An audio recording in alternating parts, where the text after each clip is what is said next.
Hello, everyone. Here's a tough talk with a very special guest today. And today I have a talk with the best-selling author Ken Honda from Japan.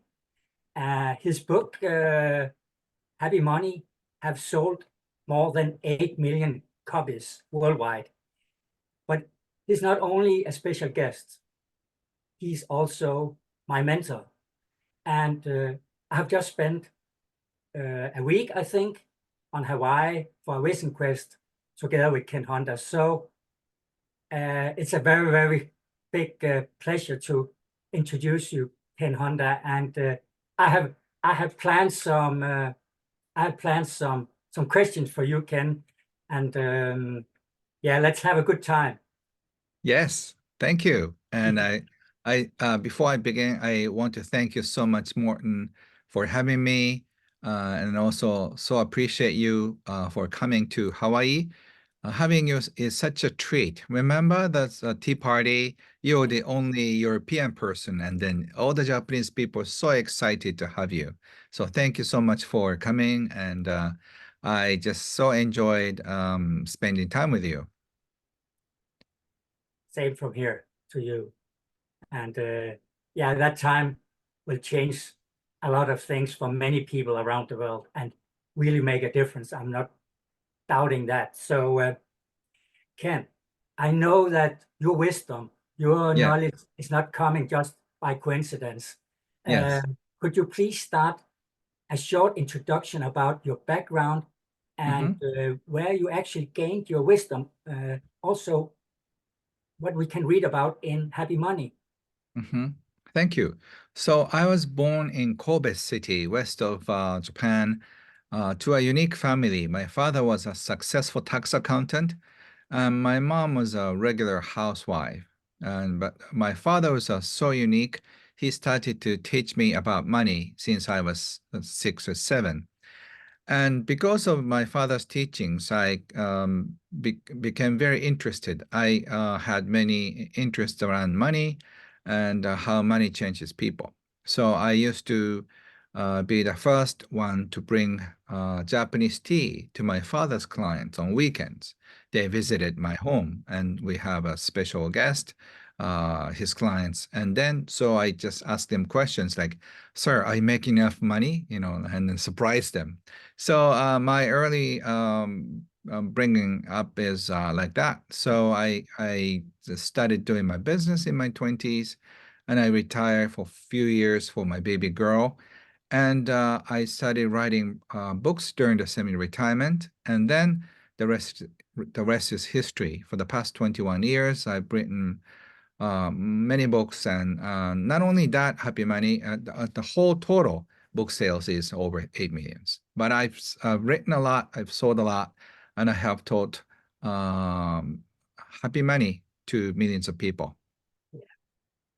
But Ken, I have to ask you, I know there have been many people in your life that Mm-hmm. also have inspired you, but especially one person have been like a huge, huge inspiration also for you. Could you please also again shortly, you know who I'm talking about? Mm-hmm. I think probably Wahei Takeda, who's my mentor and who passed away several years ago. He used to be called Warren Buffett of Japan, and he was not only an investor, he was cookie makers for kids. So he made many millions of boys and girls so happy by providing beautiful cookies and sweets. And he made a fortune, and he invested the money, and and he became one of the wealthiest men in Japan. And he started teaching about money and happiness after he reached 80. So I was lucky enough to be his student, and he taught me so many things about life and money. Yeah, I think it's beautiful to hear some of the things he actually did, and but that's a different story. Mm-hmm. Um, let's look into the mindset behind Happy Money, Mm-hmm. because it's not only about money. So could you please begin telling us a little bit about the happy money mindset? Mhm. Yeah. Yes, thank you. So happy money is money that makes you smile when you receive it, because you have made somebody happy. So your happy clients or happy customers or your boss just pay you the money. So you feel so good about yourself and the money. And when you pay bills, you say at the restaurant to the cashier, "Thank you so much. I so enjoyed your food and service. I'm very happy. Thank you for the beautiful night." And then you can leave. So when you pay the bills, you feel good about it. When you receive money, you feel good about it. That is happy money. Unfortunately, most of us are living in the flow of unhappy money. Unhappy money, when you receive it, you feel small. And also when we spend it, when we pay bills, we feel frustrated. Oh, that's too expensive. These days, electricity, the food, and the gas, petrol is so expensive. And then we get upset, we are fearful, we worry about money. That's all unhappy money. And I can definitely say from my own experience, like small things, as you mentioned, like when you are paying in the store and all that, you just send a little. I got to the money going to the. That's really a small thing that can make a huge difference in people's life. Hmm. It's Yes, amazing. Uh, yes. yeah. Ken, you also talking about money IQ and money EQ. Uh, Hmm. could you please, what is the difference between those two? And do we need both to actually succeed with the happy money mindset? Yes, because if you want to have a healthy relationship with money, you need to have money IQ, which is financial intelligence, and also you need money EQ, which is emotional intelligence. If you have both money IQ, you are good with making money, protecting money, investing money, and also when you have money EQ, you can appreciate the money, you can receive money well, you can trust the flow, and you're happy to share. So by having money IQ and money EQ, you can enjoy a beautiful life. Mm, yeah, but it can be sometimes difficult to actually, what to call it, implement in your life. But maybe we will come back to that Mhm. and maybe use me as an example. But that's my last question for you. Ken, when I met you in Copenhagen, when you were Mhm. here for one of your lectures that you do Mhm. all around the world, uh, I was very fascinating also about money stress as a something that we discussed also relation to me and my ups and downs and all that. So I have recognized that not only me have money stress for a long time, but also a lot of my friends and family. When we talk about this money stress, they I met, yes, we have money stress. Could you please expand? What is money stress? Um, So money stress is I don't really have to explain because we feel it every day. When we just think of making money, we feel like we get depressed a little. We cannot make enough money to survive. We cannot make enough money to do whatever we want to do. There's always more money uh, needed than more money that you make. So you need to spend on bills, you need to pay for the schools for your kids, you need to pay the mortgage and the vacation. And if you want to start your own business, you need another capital. Or if you want to go overseas for travel, if you want to go to Hawaii, it's going to cost you money. So lots of things, it's going to cost money. So we feel worried, we feel stressful, and we feel bad about making not good enough money, and then we feel stressed.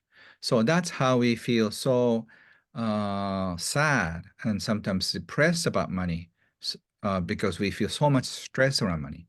So mm, if you just heal your money wounds and also let go of money stress, you can have a totally different relationship with money. Hmm. And also very rich people, Mhm. millionaires can have money stress, correct?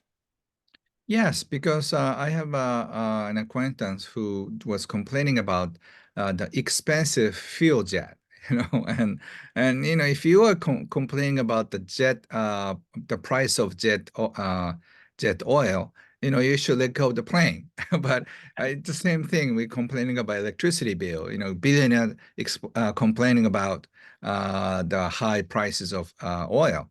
So it's the same thing. If you run a multi-billion-dollar business, you could go up and down. The Elon Musk, the owner of Tesla, lost billions of dollars in a few days because the stock, plumbed. And then when your stock goes down, you feel definitely stressful. So, it's not like you always go up and up and up. You go up and down, as you probably experienced. So when we go up and down, we feel stressful. So even if you're super successful, one day if you're worth 100 million euros, but next day if you're worth 50 million euros, you're still wealthy, but you feel so lousy. I know a man who committed suicide because he lost 20 million euros in a bad stock exchange. He still had 10 million euros left in his bank account, but he just couldn't take the loss of 20 million euros. If I were him, I'm still happy with the leftover 10 million euros, right? But and a lot of people would feel the same way. But unfortunately, he took his life because he got too depressed. I have a strong feeling that even if you lost everything, you would still be happy. Yes, because I have so many friends who can help me. So I say, "Hey, Morton, can I stay with you for a week or two?" I lost everything, and I have many friends that I can visit. After a while, and my friends will welcome me. Oh, Ken, you can stay with me, for as long as you want. Okay, thanks. Where's food? And I open my friend's house refrigerator and then start eating. So like I'm fortunate to have so many good friends. So my friends will make sure that I'll be fed well, taken care of well. So I'm not worried about losing money. So if you have a good relationship with money and a good relationship with people, you have no stress. And I think that's a very important message, not only for me, but for, again, millions of people around. Yes. I'm sure about that. Uh, Ken, sometimes people also outside Japan call you the Zen millionaire or Hmm. something like that. And I know part of your wisdom, if not all, is based on Zen philosophy. So if you should be giving a kind of recipe, the Hmm. best you can, about how to create a happy life, uh, not only with happy money, but a happy life, what Hmm. would you come up with as suggestions for creating that? Morton, you're asking so many great questions. So thank you for that. Mhm. I think the key is to find who you are. If you know who you are, you can be satisfied with who you are. And then if you follow your heart and do what you love and serve other people, as a result, you receive money. You don't have to become a millionaire, billionaire in order to be happy. But if you can do what you want, and then if you can help other people by doing what you love, as a result, certain enough income, certain money will come into your life. So the more people you help, the more money you receive. So if you are an author, I know you're going to write a book, right? So if you help 1,000 readers, you get certain money. If you help 10,000 people, you get 10 times more. If you help hundreds of thousands of people, you receive more money. So it's up to how you are willing to serve. And if you serve from your heart, and then you already feel so happy because you're doing what you love. And then the people who really appreciate your service or your heart, your energy, will pay you something. And then you just receive. And that's how you receive abundance. And I can share with you that, again, in my new book, I'm talking about 60 years of hunting after success, recognition, and adventure.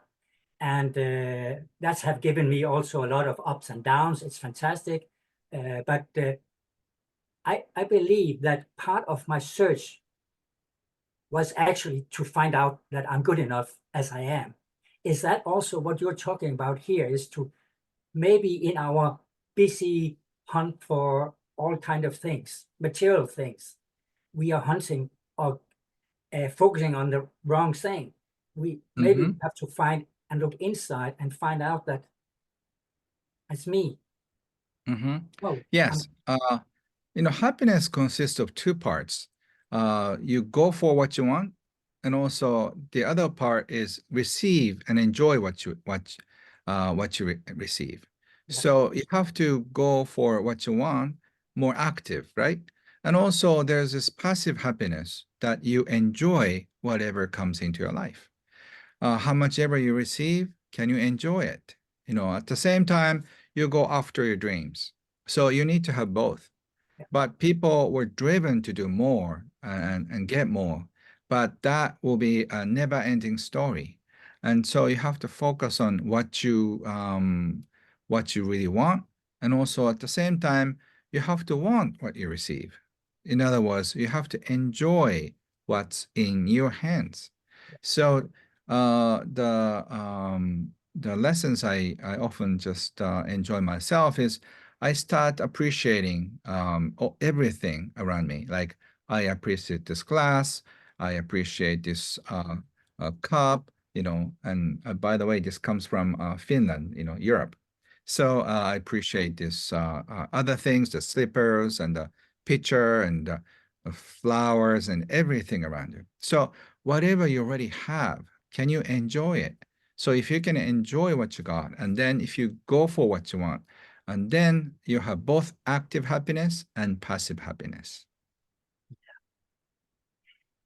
again, in my own life, I have experienced, uh, maybe based on my personality type, I don't know, that Mhm. sometimes I want something too much. And when I want something too much, I get too active. I'm more like a doing instead of being, and then I reject or I will not get what I want simply because, yeah, there are many reasons. Maybe people are getting afraid or don't like that energy. So sometimes that happens in me. I can Mhm. see that by looking back in my life, that some of the coincidences here have been me not being relaxed or maybe in peace or in zen or whatever we call it. Um, is that something that you have not necessarily experienced yourself, but people around you, meeting people around the world? That uh, what do you think about that? Yeah, so I think you can choose happiness. It doesn't really matter who you meet, but if you can just find peace wherever you go, you can create heaven around you. It's almost like an enlightenment. So Zen practice teaches me whatever comes in, I appreciate. People tend to judge whatever comes in, good or bad, bad or good. But whatever comes in is natural and also neutral. So whatever comes in, can you appreciate? It may look bad on outside, like you lose money, but because of that, you can gain health. You lose your job, and after that, you can find your true meaningful work. So uh, certain things come in disguise. It looks bad on the surface, but it turns out to be good. The things that look good turns out to be bad. So don't be overjoyed when good things happen, and don't be too sad when bad things happen. So if you can just be very creative and responsive to the situation, you can stay in happiness all the time. I hear you say when bad things are happening, Mhm. see it as a potential gift that have maybe a message or has a something that you learn from that you can use in the future. And that way Mhm. it can become a very, very fantastic, even if it was a bad experience, like a Mhm. gift, correct? That's also what you're saying.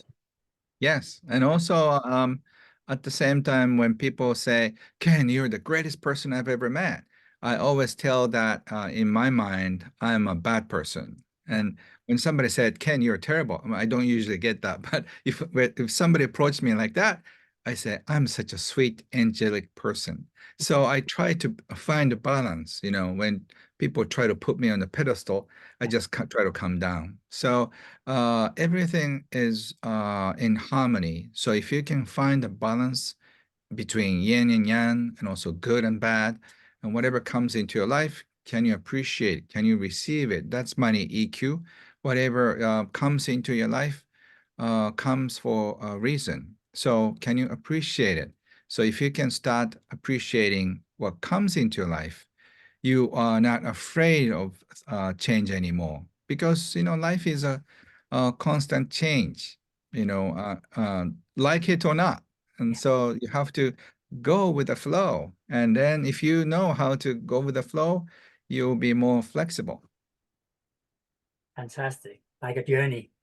Um, Ken, I know that Happy Money have been a success around the world, but Mm. I also know that there is a new book, uh, yeah, a new book coming to the market. Yes. Could you please tell what it's about and Mm. how can we actually get that Thank new you. book? Yeah, thank you. Actually, now you mention it, I have this one. This is a book cover. The title is True Wealth. True It's a Wealth. novel. It's about grandson who receives 9 letters from his grandfather, who was very wealthy. But he got a letter one day from his grandfather's lawyer.